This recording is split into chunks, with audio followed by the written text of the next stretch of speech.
Since Hamas's deadly attack on Israel on October 7, 2023, 1.4 million people have been displaced in Gaza.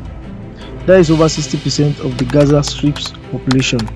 Every year on May 15th, Palestinians around the world, numbering about 12.4 million, mark the Nakba, referring to the ethnic cleansing of Palestine and the near total destruction of Palestinian society in 1948. On that day, the State of Israel came into being. The creation of Israel was a violent process that entailed the forced expulsion of hundreds of thousands of Palestinians from their homeland to establish a Jewish majority state. Between 1947 and 1949, at least 700,000 Palestinians from a 1.9 million population were made refugees beyond the borders of the state. Zionist forces had taken more than 78% of historic Palestine, ethnically cleansed and destroyed about 530 villages and cities. Though May 15, 1948 became the official day for commemorating the Nakba, armed Zionist groups had launched the process of displacement of Palestinians much earlier. In fact, by May 15, half of the total number of Palestinian refugees had already been forcefully expelled from their country. The roots of the Nakba stem from the emergence of Zionism as a political ideology in the late 19th century Eastern Europe. The ideology is based on the belief that Jews are a nation or a race that deserve their own state. From 1882 onwards, thousands of Eastern European and Russian Jews began settling in Palestine, pushed by the anti-Semitic persecution and pogroms that they were facing in the Russian Empire and the appeal of Zionism. In 1896, Viennese journalist Theodor Herzl published a pamphlet that came to be seen as the ideological basis for political Zionism, the Judestat, or the Jewish state. Herzl concluded that the remedy to centuries-old anti-Semitic sentiment and attacks in Europe was the creation of a Jewish state. Some of the movement pioneers initially supported a Jewish state in places such as Uganda and Argentina. They eventually called for building a state in Palestine based on the biblical concept that the Holy Land was promised to the Jews by God. In the 1800s, the community of Palestinian Jews, known as the Yishuv, amounted to 3% of the total population. In contrast to the Zionist Jews who would arrive in Palestine later, the original Yishuv did not aspire to build a modern Jewish state in Palestine. After the dissolution of the Ottoman Empire in 1914, after the First World War, the British occupied Palestine as part of the secret Sky-Spiked Treaty of 1916 between Britain and France to divvy up the Middle East for imperial interest. In 1917, before the start of the British Mandate, the British issued the Balfour Declaration, promising to help the establishment in Palestine of a national home for the Jewish people, essentially vowing to give away a country that was not theirs to give.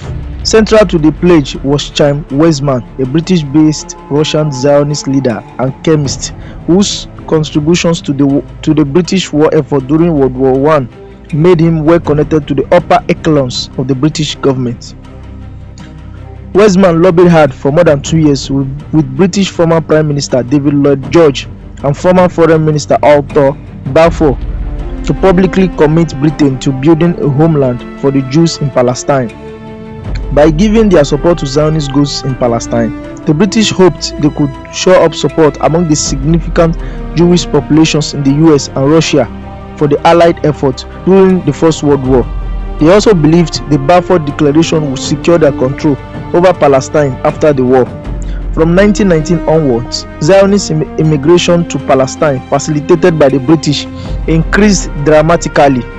Weizmann, who later became Israel's first president, was realizing his dream of making Palestine as Jewish as England is English. Between 1922 and 1935, the Jewish population rose from 9% to nearly 27% of the total population, displacing tens of thousands of Palestinian tenants from their lands as Zionists bought land from absentee landlords. With the Nazis coming to power in Germany, between 1933 and 1936, 30,000 to 60,000 European Jews arrived on the shores of Palestine.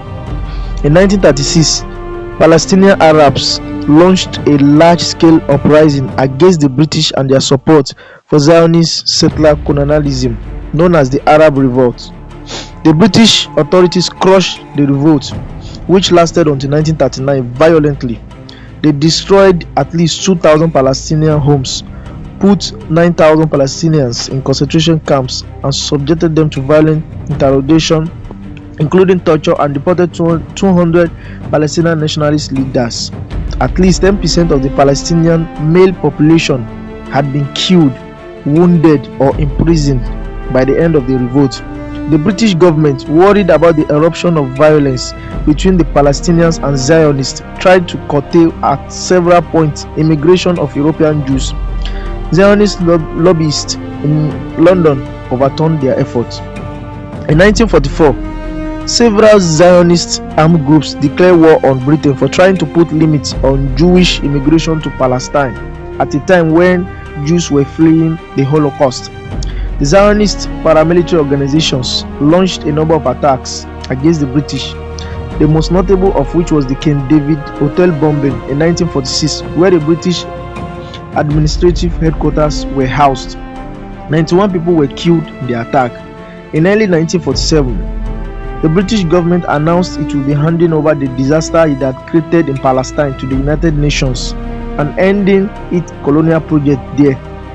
On November 29, 1947, the United Nations adopted Resolution 181, recommending the partition of Palestine into Jewish and Arab states. At the time, the Jews in Palestine constituted one-third of the population and owned less than 6% of the total land area. Under the United Nations Partition Plan, they were allocated 55% of the land, encompassing many of the main cities with Palestinian Arab majorities and the important coastline from Haifa to Jaffa. The Arab states will be deprived of key agricultural lands and seaports, which led the Palestinians to reject the proposal.